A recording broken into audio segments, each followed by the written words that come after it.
So good morning once again, students. Let's start history chapter 1, the revision of or discussion of question answers.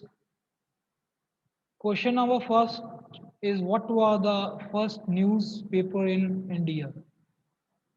So what was the first newspaper in India? So it was Bengal Gazette that was published in 1780. Second question is that name the two types of government records. So government records are of various types. You can here see that the legal acts and bills makes the one type. Second type is official letters.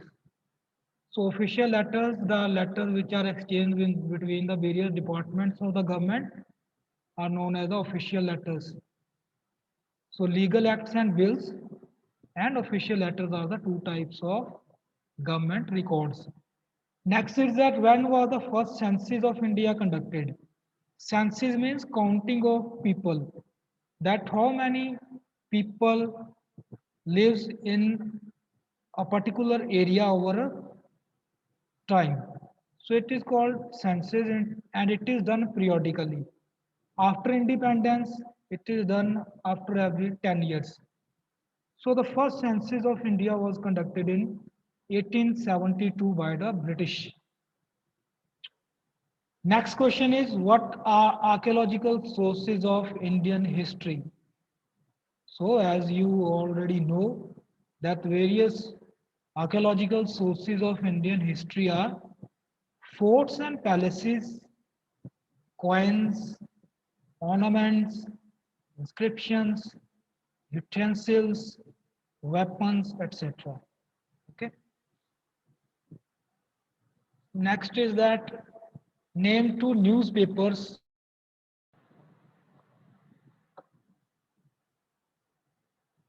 So next question is that name two newspapers published by Raja Ram Mohan Roy. So here we have the two papers. First is Bangadoot and second is Bengal Herald. Next is exercise D. Answer the following questions briefly. Okay. So these questions have to be written in 2-3 lines.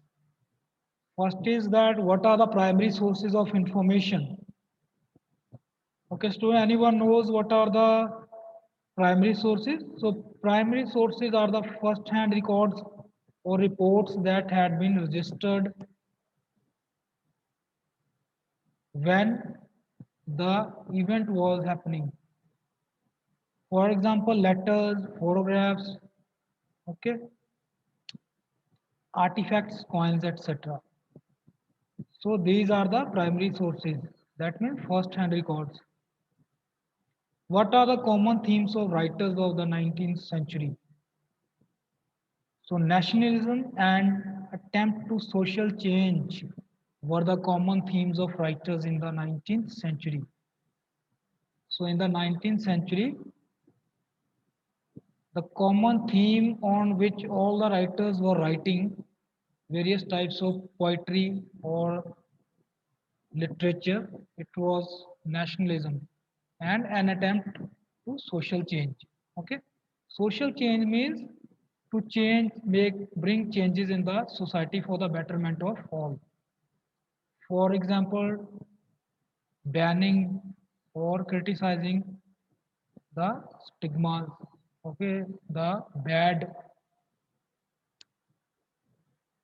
habits going on in the society or the bad practices, social practices. For example, sati pratha, child marriage. Okay. Next is that why was the conducting of census so important to the British?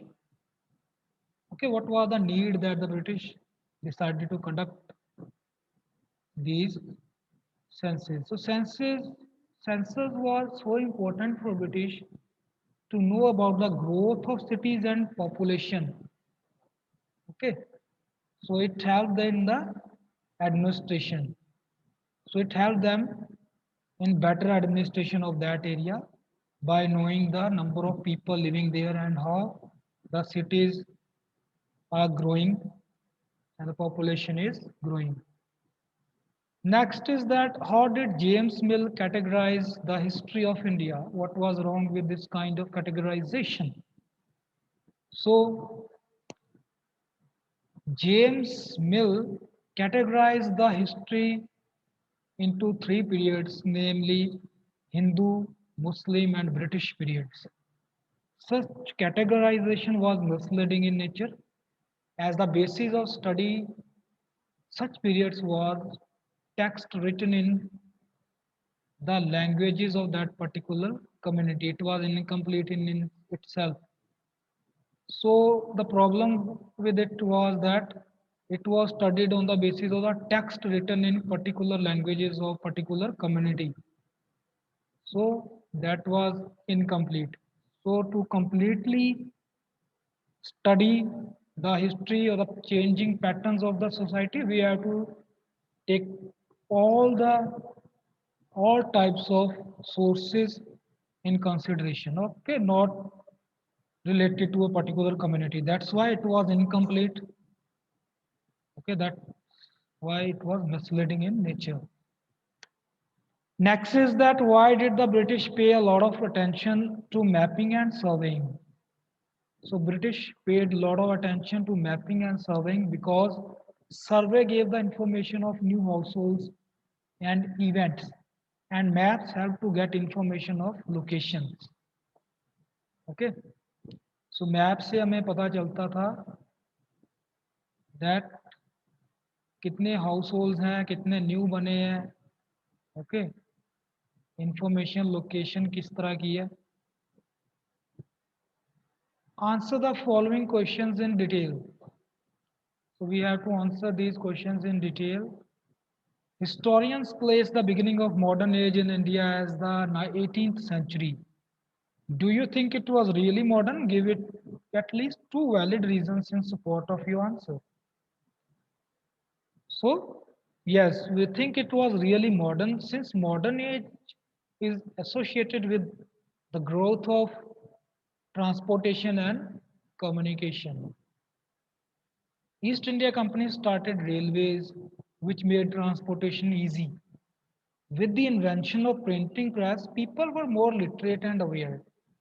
Newspaper, books, and magazines were more popular source of information and communication. So it was really modern because a lot of things started happening during this period. So British bring new means of transportation and communication which were very fast. Okay, if taken into consideration or compared to the traditional sources. So that's why this period was different from earlier periods.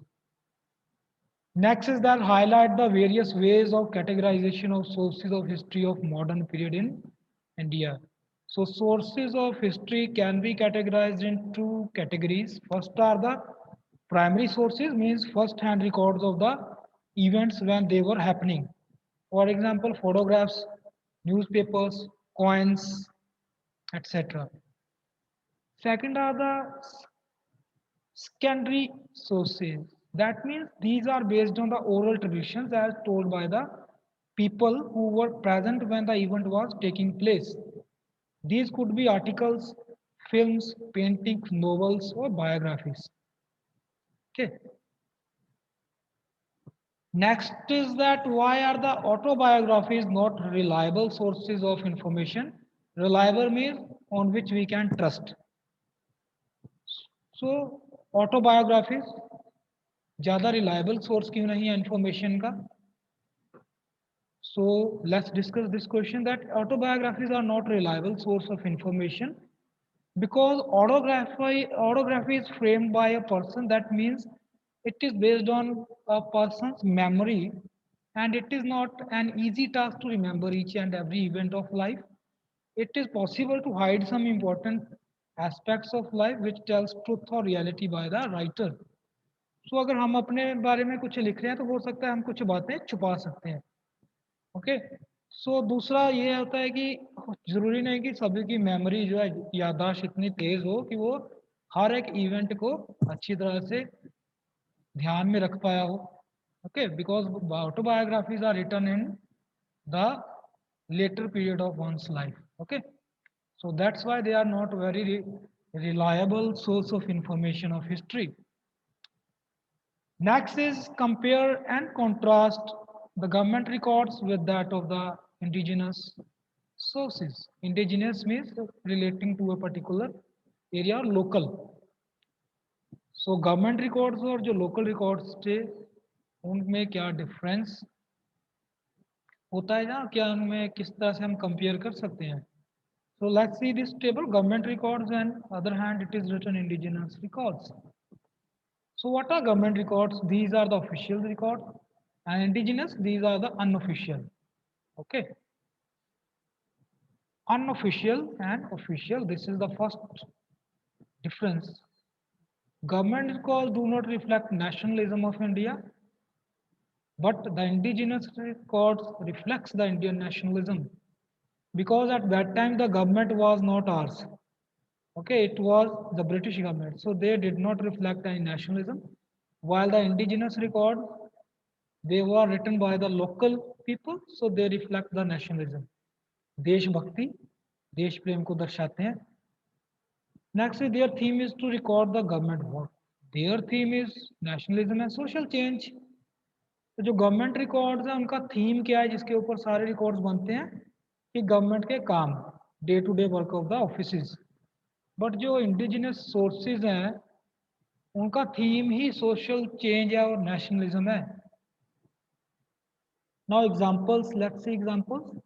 For example official letters, government orders, etc. And what are indigenous? They are Neel Darpan, written by Deenbandhu Mitra, works of Munshi Premchand, and works of Ravindranath Tagore. Okay, so these are the indigenous records. They show the current position, condition of the society where they are living, and the effect of the government policies on the people. Okay. Last question is, how are film an important source of study of history of a period? Cite examples to justify your answer. So films are made by looking around realities of the surroundings. Okay, realities of the society. So how they are important source of history? So films are important sources of information of modern age, as they provides the reality of our society and tradition. It gives the moral and social message for changing the trend of life. Achut Kanya is a Hindi film made in 1936. The film deals with the social position of Dalit girls and gives us a very clear idea of the social condition. So there are a lot of films which are based on the current social and economic condition of the people. So therefore, these also consist the source of history. Okay, one of sources of history. So these were our question answers. Now we can. I'm going to take your doubts or queries relating to this chapter.